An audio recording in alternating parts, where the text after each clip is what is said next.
bloodshed in India. Ajay, appreciate you joining us. Thank you so much. Moving on, Defence Minister Rajnath Singh today visited Jammu after Operation Sindoor to review overall security and boost the morale of our troops. The minister made a very critical case against Pakistan's control of nukes after threats made from the country's biggest ministers. Rajnath called upon the IAEA to seize Pakistani nuclear arms, questioning if a country this rogue should have nuclear control. The United States, which has a crucial say in this body, has been very vocal about Iran's control of nuclear arms. But do they know who sold Iran this nuclear technology? Abdul Qadir Khan, or AQ Khan, who was Pakistan's father of the nuclear mission, was the one who smuggled nuclear technology to Iran, North Korea and Libya. Does Trump need a reminder on this? And if he already knows, why is the US allowing Pakistan to hold on to their nuclear missiles, is the big question that we will be addressing. ऐसे गैर जिम्मेदार और रोग nation के हाथों में परमाणु हथियार सुरक्षित हैं? मैं दुनिया के सामने ये सवाल खड़ा करना चाहता हूं। मैं मानता हूं कि पाकिस्तान के एटमी हथियारों को IAEA international atomic energy agency की निगरानी में लिया जाना चाहिए। मैं ये कहना चाहूंगा और साफ तौर पर कहना। All right, joining us on the program to talk more about this is Mr. Sumit Peer, senior political commentator. Major General Sudhakar Ji, geopolitical and strategic and defense expert, with us on the program as well. Ambassador S.D. Muni, former diplomat, with us on the broadcast as well. Sumit, I'll begin with you. Well, the Raksha Mantri is absolutely right. You cannot have a monkey controlling nuclear weapons. You cannot have him control a remote control that can kill people, that can destroy lands, that can cause problems for the entire world. Let's remember, folks, that if a nuclear war does happen, it's just not the nation that it's targeted with. Eventually, it's going to be the entire world that is going to face a blackout for a few years. There will be problems for 90% of humanity if a nuclear weapon goes off.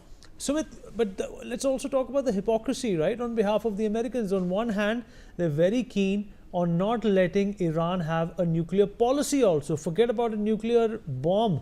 And on the other, they continue to help Pakistan. They got IMF just bailed out Pakistan with a couple of $2 billion.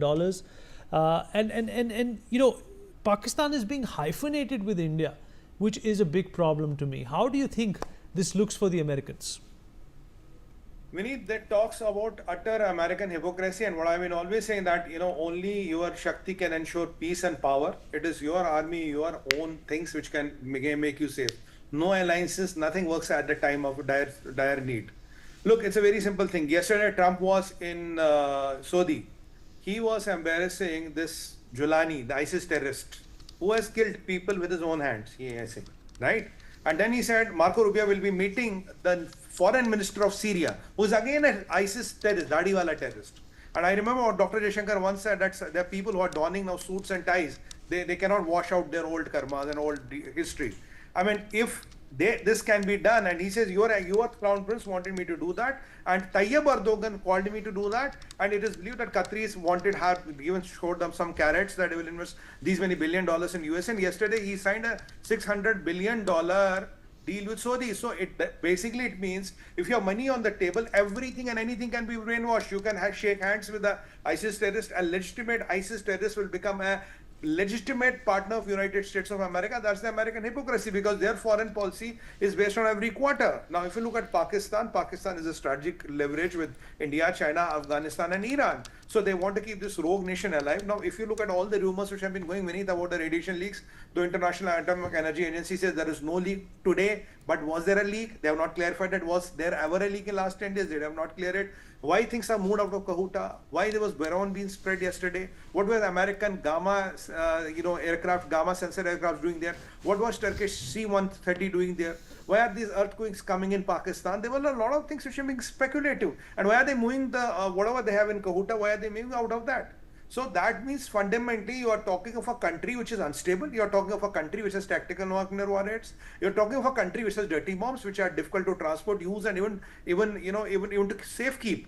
in such a situation, if something untoward happens there, of course they will blame India for it, but you see the radiation can spread to the whole world. Now, how can world afford a rogue Islamist nation with a Wahhabi mullah controlling it and letting, and we and your and my life is at his liberty, and it's not going to stop in Delhi. It will go far aage.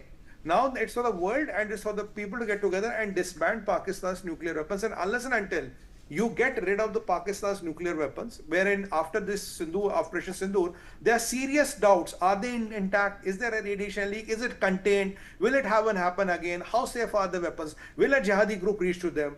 How many tactical warheads there? There are a lot of such things which are out there, and that also talks and fundamentally explains one premise, that their safety is highly questionable, doubtful, and is very fragile. So when Rajnath Singh says from Kashmir they should be taken by IAEA, and he's completely right, and that is what the world should see. Because if you want these radicalized jihadis to have it tomorrow, don't be surprised if the Mullah Munir, out of frustration or dimag hissa jayega, he might give access to one of these groups, and they will say, no, they stormed into the facility, they ran away with one weapon.